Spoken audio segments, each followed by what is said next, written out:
તે બીજા મહત્વના મુદ્દા પર ગુજરાત ફર્સ્ટનું બઝર વાગી ચૂક્યું છે અને આ મુદ્દો છે કારના વિવાદમાં ઘરના જ ઘાતકી સુધી પહોંચી વાત કરી રહ્યો છું રાજકોટ ભાજપ સંગઠન વિશે। જી હા, રાજકોટના મહાનગરપાલિકાના જે મુખ્ય 5 અધિકારીઓ છે, મુખ્ય 5 પદાધિકારીઓ છે, તેમની વચ્ચેનો ખટરાગ હવે ખુલીને સામે આવ્યો। કારણ કે રાજકોટના પ્રથમ નાગરિક એવા મેયર શ્રી નયનાબેન પહોંચ્યા હતા મહાકુંભમાં। જો કે આ વિવાદ આખો મહાકુંભ પ્રયાગરાજથી શરૂ થયો હતો, જે રાજકોટમાં પરત આવ્યો। હકીકતમાં કેટલાક ફોટોઝ વાયરલ થયા હતા, જેમાં એ રાજકોટ મેયરશ્રીની જે ગાડી છે તેનો ઉપયોગ થયો કે તમે લઈને જઈ શકો મંજૂરી વગર। પછી એ પણ કહેવામાં આવ્યું કે 2 રૂપિયાના ભાડે આ ગાડી લઈ જવામાં આવી છે। એમાં પણ જોરદાર વિવાદ થયો અને પછી આપણે ઘણા બધા સવાલ ઉઠાવ્યા કે શું તમે આવી મંજૂરી વગર લઈ જઈ શકો, પ્રજાના પૈસે કેમ તાગડધીન્ના કરો છો, ને પછી મેયરનું રિએક્શન પણ જાણવું એટલું જ જરૂરી હતું। રાજકોટના મેયર જ્યારે પરત આવ્યા તેમણે કહ્યું કે આમાં તો કેટલાક લોકો મારી પાછળ પડી ગયા છે, મારી જાસૂસી કરવામાં આવી રહી છે, જેટલા પૈસા થાય છે એટલું ચૂકવણું મેં કરી નાખ્યું છે, આમાં મેં કોઈ નિયમોનો ભંગ કર્યો નથી, પરંતુ કેટલાક લોકો અદેખાઈ રાખે છે, કેટલાક લોકો મારાથી એટલા વ્યથિત છે કે મારી જાસૂસી કરાવી, અને કેટલાક એવા હિત શત્રુઓ કે જેમણે આ ફોટોઝ વાયરલ કર્યા। એક આ પ્રકરણ થઈ ગયું। આ પ્રકરણમાં બીજું પ્રકરણ જોડાયું છે। હવે રાજકોટના શાસક પક્ષના નેતા છે લીલુબેન જાદવ, તેમની પર સેમ આવો આક્ષેપ થયો છે। એ પોતે પણ સરકારી ગાડીનો ઉપયોગ કરી રહ્યા છે। કેવી રીતે કે પોતાના જે દીકરાઓ છે તેમને શાળાએ લેવા જવા મૂકવા માટે પણ તે સરકારી ગાડીનો ઉપયોગ કરે છે। હવે આમાં સંયોગ કહો કે પ્રયોગ કહો, જે પણ કહો, જે નીલુબેન જાદવ છે કે પછી રાજકોટના મેયર નયનાબેન, આ બંનેની વરણી એક સાથે થઈ હતી। અને આખા વિવાદમાં જ્યારે બધા નિવેદન આપનાર છે સ્ટેન્ડિંગ કમિટીના ચેરમેન, તેમની પણ વરણી સાથે તે સ્ટેન્ડિંગ કમિટીના ચેરમેને જાતે કહ્યું હતું, રાજકોટના સ્ટેન્ડિંગ કમિટીના ચેરમેન, તેમણે કહ્યું કે હા 2 રૂપિયા વાળો ઠરાવ થયેલો છે। અને પછી નયનાબેને પછી નિખાલસતાથી કહી દીધું કે ભાઈ તમે તો મારા નાના ભાઈ છો, મોટી બહેન છો, બધું ભૂલી જાઓ। પરંતુ એવી રીતે ભૂલાતું નથી, કારણ કે આ રાજનીતિ છે। આ એ રાજકોટનું સંગઠન છે કે જેને ન માત્ર ગુજરાત પરંતુ આખા દેશમાં એક આદર્શ સંગઠન તરીકે, આદર્શ માળખા તરીકે જોવાતું હતું, અને એ જ રાજકોટમાં અત્યારે જૂથવાદ ખુલીને સામે આવ્યો છે। 3 અલગ અલગ દ્રશ્યો તમે જોઈ રહ્યા છો કે જ્યાં સરકારી ગાડીનો ઉપયોગની વાત થઈ રહી છે, પરંતુ સવાલ એ છે કે શું આ સરકારી ગાડીના નામે કોઈના પર નિશાન તાકવામાં આવી રહ્યું છે, કોઈ રાજનીતિક નિશાન તાકવામાં આવી રહ્યું છે? એક સવાલ થઈ રહ્યો છે। મુખ્ય આપણી સાથે સ્થાનિક જે વરિષ્ઠ પત્રકાર છે સુનિલભાઈ જોશી એ જોડાઈ ગયા છે। સુનિલભાઈ, સ્વાગત છે આપનું ગુજરાત ફર્સ્ટમાં। સુનિલભાઈ, આપ રાજકોટના પત્રકારત્વમાં ઘણા વર્ષોથી છો, ઘણા સમયથી છો, આપને ખબર છે કે ત્યાં સ્થાનિક સ્તરે કઈ રીતની ખેંચતાણ ચાલી રહી છે, પણ જો આપણે નજીકના સમયમાં જોવા જઈએ તો જેવો ખટરાગ અમરેલીમાં ચાલે છે, અમરેલી ભાજપમાં, જેવો ખટરાગ જૂનાગઢ ભાજપમાં કદાચ ચાલે છે, એવો રાજકોટમાં કોઈ જૂથવાદની ઘટના સામે નથી આવી। આ જે કારવાળી ઘટના છે એ દ્યોતક છે કે રાજકોટમાં પણ આવો જૂથવાદ ચાલી રહ્યો છે? બિલકુલ બિલકુલ, તમને છે ને આ ઘટનાના બીજ સુધી હું લઈ જાઉં। આ ઘટનાના બીજ છે ને એ પેલા તો જે અહીંયા 2 જૂથ છે, એક અત્યારે જે જૂથ પાસે બધો પાવર છે એ જૂથ, અને બીજું જેને ભૂતકાળમાં રૂપાણી જૂથ કહેવાતું હતું, એટલે કે વિજયભાઈ રૂપાણી સત્તા ઉપરથી ગયા એ પછી એની નજીક ના હતા એ ધરીને આખીને એક શબ્દ વાપરવામાં આવે છે, ફૂટેલી તોપ।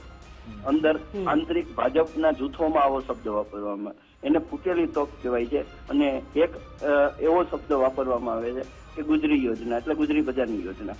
એવી રીતે ઠેકાણે પાડવા અંદર તુમુલ યુદ્ધ ચાલે છે। બહુ આંતર પ્રવાહો ખૂબ તેજ છે, અને એનું એક ઉદાહરણથી આપણે વાતની શરૂઆત કરીએ। રાજકોટ શહેર ભાજપના પ્રમુખ પદની દાવેદારી હતી ત્યારે મુકેશ જોશી હાલના વર્તમાન પ્રમુખ છે, એમણે દાવેદારી કરી હતી। એની સામે 37 ફોર્મ ભરાણા દાવેદારીના। 37 ફોર્મ એટલે 37 લોકો પ્રમુખ થવા તૈયાર છે, મતલબ 37 ને હાલના પ્રમુખ છે એ રિપીટ થાય એમાં રસ નથી।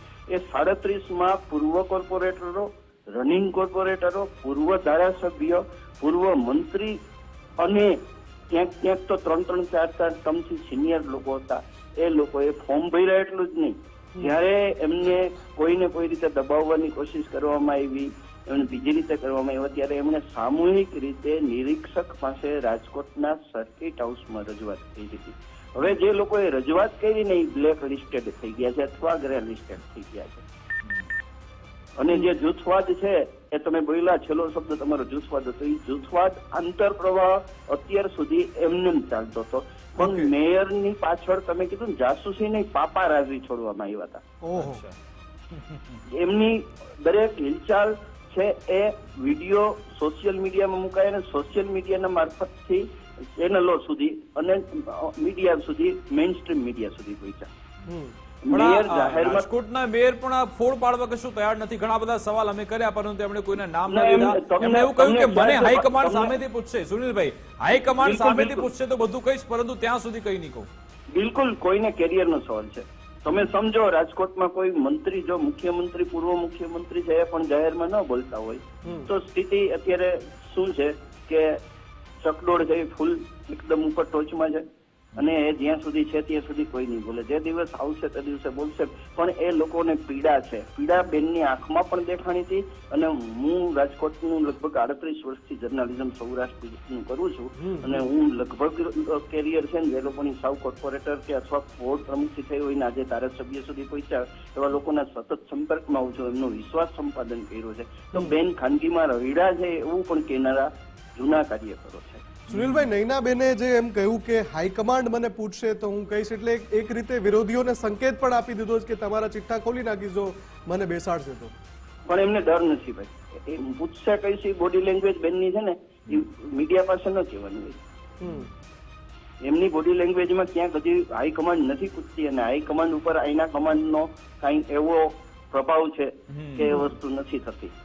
એ આપણા દર્શકોને આપણે સમજાવવું પડશે કે આંતરપ્રવાહો એમાં એવું છે કે જે જૂથ અત્યારે જેના હાથમાં સત્તાની ધરી છે એ એટલું મજબૂત છે કે એમની વિરુદ્ધ હરખ વિચારનારાઓ છે એનું આખું ગ્રે લિસ્ટ બને છે કે બ્લેક લિસ્ટ બને છે અને એમની કેરિયર પૂરી કરવા માટે પૂરી તમામ જાતની, એને સ્ત્રી છે કે પુરુષ છે એ પણ નથી જોવામાં આવતું. એ વસ્તુ છે. એટલે આ વસ્તુઓ જેમ અમરેલીમાં તમે જોયું કે દીકરીને નિશાન બનાવી, અહીંયા મેયરને નિશાન બનાવી અને મેયરને નિશાન બનાવ્યા એટલું નહીં, મેયર પોતે બોલ્યા કે હું મહિલા છું. જ્યાં વડાપ્રધાન 33% મહિલા અનામતની વાત કરે છે કે હજી એને વધારવાની વાત કરે છે અને વધુ ને વધુ મહિલાઓને ભારતીય જનતા પાર્ટીમાં જોડવાની વાત કરે છે. જી જી બિલકુલ. હવે જોવાનું રહેશે શું આમાં કોઈ ડેમેજ કંટ્રોલ થાય છે કે પછી તેના ઘેર આ પ્રત્યાઘાત પડે છે, તેના પર પણ નજર રહેશે. આભાર સુનિલભાઈ અમારી સાથે જોડાવા બદલ. પરંતુ મુફદ્દલ આ રાજકોટની વહેતી ગંગામાં દિનેશ બામણીએ પણ હાથ ધોવાનો પૂરતો પ્રયત્ન કર્યો. એમણે સીધું નામ દીધું કે આ તો પાટીદાર દીકરી છે રાજકોટની મેયર, એટલે આ લોકો હેરાન પરેશાન કરી રહ્યા છે. પરંતુ આજે મેયર શ્રીએ તેમને સીધો જવાબ આપી દીધો કે ભાઈ તમે આમાં રાજનીતિ ન લાવો, સમાજની વાત ન કરો, બધા સમાજ સાથે. નયનાબેનને લાગ્યું હશે કે એ જે દિશામાં ઈશારો કરી રહ્યા છે એનાથી આ તો વિપરીત દિશામાં જઈ રહ્યું છે, એટલે કદાચ એમણે કહ્યું કે તમે આ મુદ્દો વચ્ચે ના લાવો. અત્યારે હું જે કહી રહ્યું છું કે મારી પાછળ કેટલાક લોકો પડ્યા છે એ મુદ્દો મહત્વનો છે. બિલકુલ. હવે જોવાનું રહેશે કે આ બાબતે શું થાય છે, શું કોઈ ડેમેજ કંટ્રોલ થાય છે કે કેમ. આગળ વધીએ બીજા મહત્વના મુદ્દા.